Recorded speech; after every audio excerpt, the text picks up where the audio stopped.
أعوذ بالله من الشيطان الرجيم. بسم الله الرحمن الرحيم. سيقول لك المخلفون من الأعراب شغلتنا أموالنا وأهلنا فاستغفر لنا يقولون بألسنتهم ما ليس في قلوبهم قل فمن يملك لكم من الله شيئا إن أراد بكم ضرا أو أراد بكم نفعا بل كان الله بما تعملون خبيرا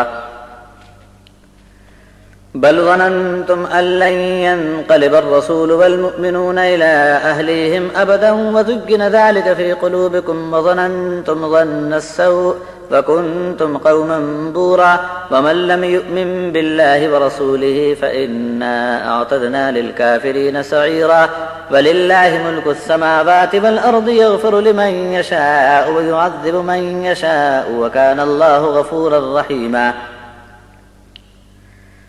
سيقول المخلفون إذا انطلقتم إلى مغانم لتأخذوها ذرونا نتبعكم يريدون أن يبدلوا كلام الله قل لن تتبعونا كذلكم قال الله من قبل فسيقولون بل تحسدوننا بل كانوا لا يفقهون إلا قليلا قل للمخلفين من الأعراب ستدعون إلى قوم أولي بأس شديد تقاتلونهم أو يسلمون فإن تطيعوا يؤتكم الله أجرا حسنا وإن تتولوا كما توليتم من قبل يعذبكم عذابا أليما ليس على الأعمى حرج ولا على الأعرج حرج ولا على المريض حرج ومن يطع الله ورسوله يدخله جنات تجري من تحتها الأنهار ومن يتولى يعذبه عذابا أليما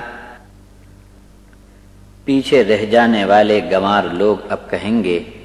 کہ ہم کو ہمارے مال اور ہمارے گھر بار نے مشغول رکھا،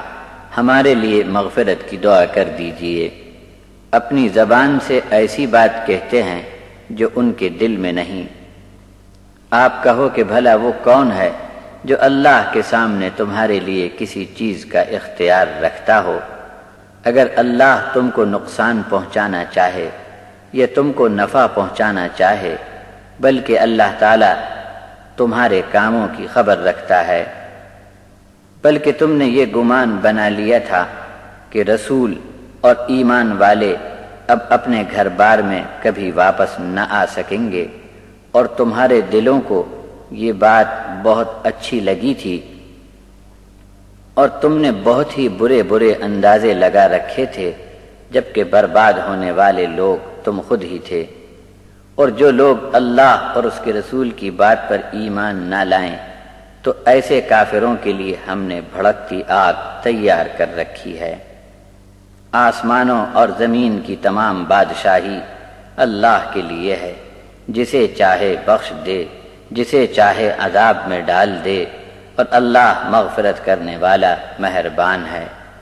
جو لوگ پیچھے بیٹھے رہ گئے تھے اب وہ مال غنیمت کے لیے تم کو جاتا ہوا دیکھ کر کہیں گے کہ چھوڑو، جو کچھ ہوا اب ہم کو بھی ساتھ لے چلو۔ وہ سمجھتے ہیں کہ ایسی چالاکی سے اللہ کے فرمان کو بدل ڈالیں گے۔ آپ کہہ دو تم کو ہمارے ساتھ نہیں چلنا ہے۔ اسی طرح اللہ نے اس کے پہلے بھی تمہارے بارے میں یہی فیصلہ دیا تھا، تب ان کا جواب ہوگا کہ تم کو ہم سے حسد و جلن ہے، اس لیے ہمیں اپنے ساتھ نہیں لے چل رہے ہو، بلکہ اصل بات یہ ہے کہ یہ لوگ بہت کم سمجھ ہیں۔ جنگ میں بلا عذر پیچھے رہ جانے والے دیہاتی گنوار لوگوں سے فرما دو، ابھی بہت جلد تم لوگوں کو ایک بہت ہی جنگجو اور سخت لڑاکا قوم سے مقابلے کے لیے بلایا جائے گا۔ اس وقت ان سے جم کر لڑائی لڑنے سے تمہاری نیک نیتی کا ثبوت مل جائے گا۔ تم کو ان سے لڑنا ہے یا پھر یہ کہ وہ خود ہی دین اسلام قبول کر لیں؟ اس موقع پر حکم مان کر دو گے تو اللہ تعالیٰ بہت ہی اچھے اجر سے نواز دے گا، اور اگر تم نے پہلے کی طرح حکم ٹالنے کی حرکت کی تو جان لو کہ تم کو دردناک عذاب بھگتنا ہوگا۔ کسی بھی جنگی کارروائی کے لیے جب فوج کی روانگی ہو تب کوئی اندھا آدمی یا لنگڑا یا بیمار اس میں شامل نہ ہو سکے تو اس کا عذر قبول ہے، اور اس پر کوئی گناہ نہیں جو کوئی بھی اللہ اور اس کے رسول کی تابع فرمانی میں رہے، تو ایسوں کو اللہ تعالی